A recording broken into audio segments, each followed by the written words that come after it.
important for the Artemis program for the NASA to get back to the moon. So we'll want to have a ship that is, well, it's going to be a specialized ship for the moon, like this.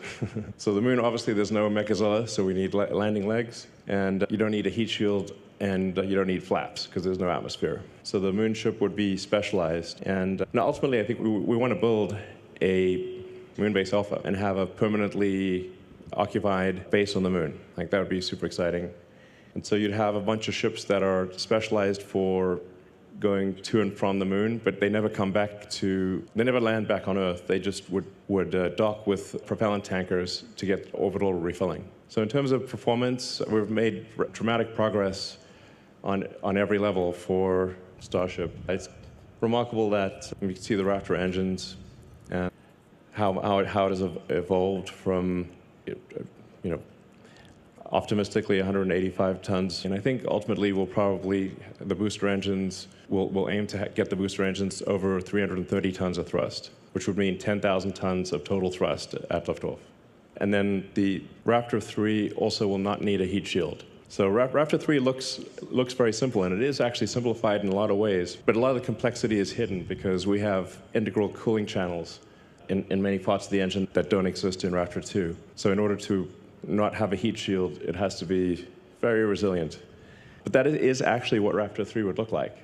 Raptor 3 looks like it's missing a bunch of parts, but actually those parts have either been deleted or they've been integrated into the system, and like I said, with integral cooling channels. And where you need secondary plumbing, the secondary plumbing has also been integrated into the pump and into the chamber jacket, and so it's much simpler. It's actually extremely difficult to build Raptor 3, but it will be easy to integrate and will have higher performance and lower total mass and be more reliable. Well, that can go on for a while. I find it interesting to look at if you look at the flame tail on Starship and how long it is. It's a very long flame tail, which is due to the fact that the chamber pressure, it's just outputting a lot more gas at a higher velocity. But I think the flame tail is like maybe 1,000 feet long. It's like more than twice the length of the rocket. And that will actually as we increase the thrust, that will get longer. Yeah, and inevitably the rocket grows in height. Starship 2, we're aiming for, currently Flight 3 would be around 40 or 50 tons to orbit. So the current design, Starship 2 will be over 100 tons, and then Starship 3 will be over 200 tons. It's gone from around 7,000 tons thrust to over 8,000, but I think we'll end up ultimately with more than 10,000 tons of thrust, probably 7,000 or 8,000 tons of liftoff mass, and at least 10 meters taller. We'll see. Tends to grow. Yeah, exactly. It probably grows a bit more than that, even really. So if you look at Falcon 9, we're not going to do the length to diameter of Falcon 9. That would be crazy, but Falcon 9 is a very long rocket. And so I suspect it'll probably get a bit longer than this. But at 200 tons per flight, fully reusable, that is pretty incredible. And this will be on the order of 500 feet tall. And then there's thousands of design improvements here. I mean, I think maybe one of the most profound things is Starship 3 will cost less per flight than Falcon 1. So that's the difference between if you've got a fully reusable rocket or an expendable rocket. The fully reusable rocket with low-cost propellant and autogenous pressurization actually costs less than a tiny expendable rocket. And it'll do, like I said, Falcon 1 is about half a ton to orbit. The Starship 3 will be 400 times more payload for less than the cost of a Falcon 1. Ultimately, I think we might be able to get the cost per flight to Earth orbit down around $2 million or $3 million.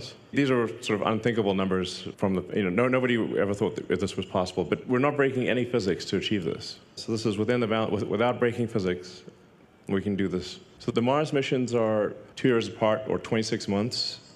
And if you look closely at the Starlink router, you see the home and transfer from Earth orbit to Mars orbit. And that's basically to say to people, the Starlink system that you're buying is helping get humanity to Mars. I think it's pretty cool. So roughly every 2 years, thousands of ships would depart from Earth to Mars. It would look like Battlestar Galactica, but in a good way, hopefully without being chased by the Cylons. But it would be an incredible thing to see these thousands of ships departing every 26 months for Mars. What this diagram is basically saying is that for getting to Mars, we would essentially create a kind of a propellant depot ship The propellant depot would look more like a hot dog than like a sphere. It's really just a long ship with a lot of insulation. And we'd fill that ship up, and then shortly before, or as they're going to Mars, the ships would take off with, I don't know, a couple hundred tons of payload from Earth, reach orbit with almost no propellant,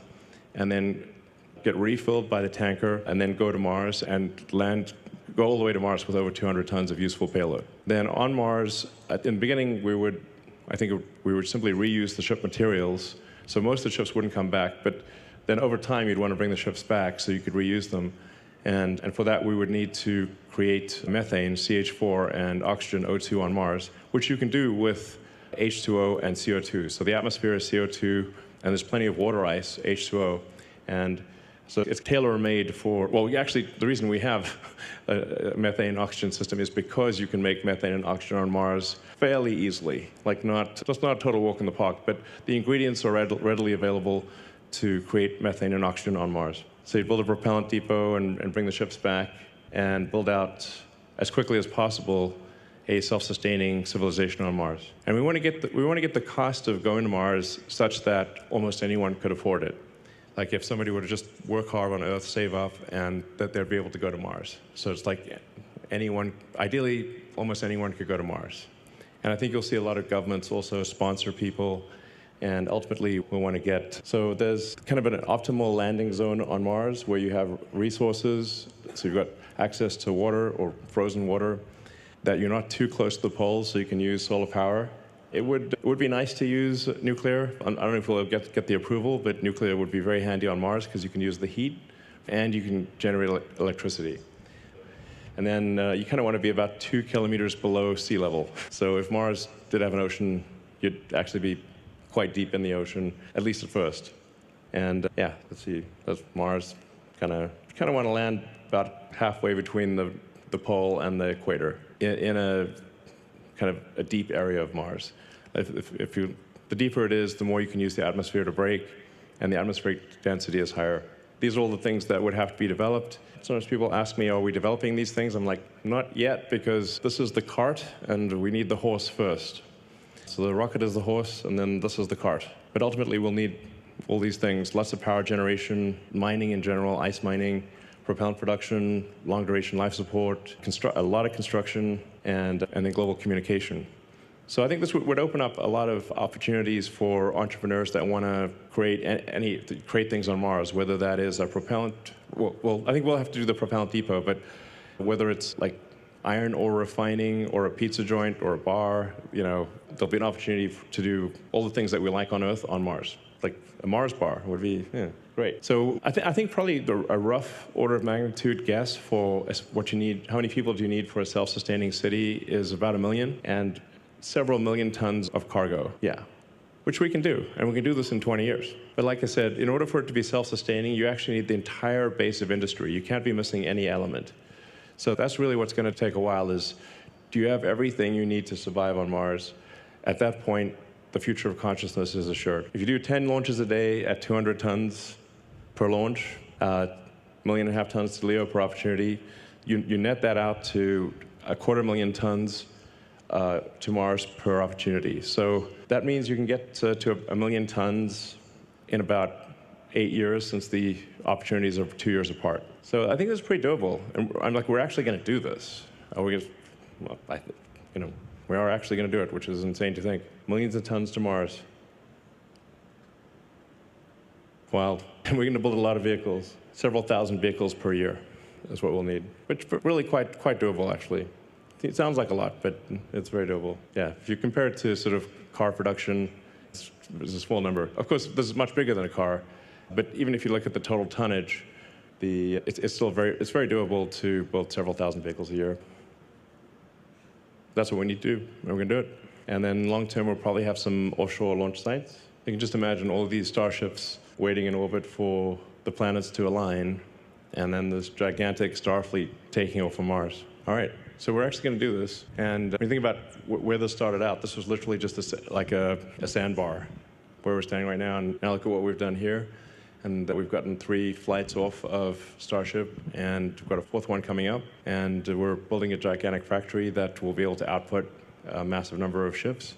So it's surreal, but it's real. So we're actually going to do this. We're going to take humanity to Mars. And I'm confident you can do it.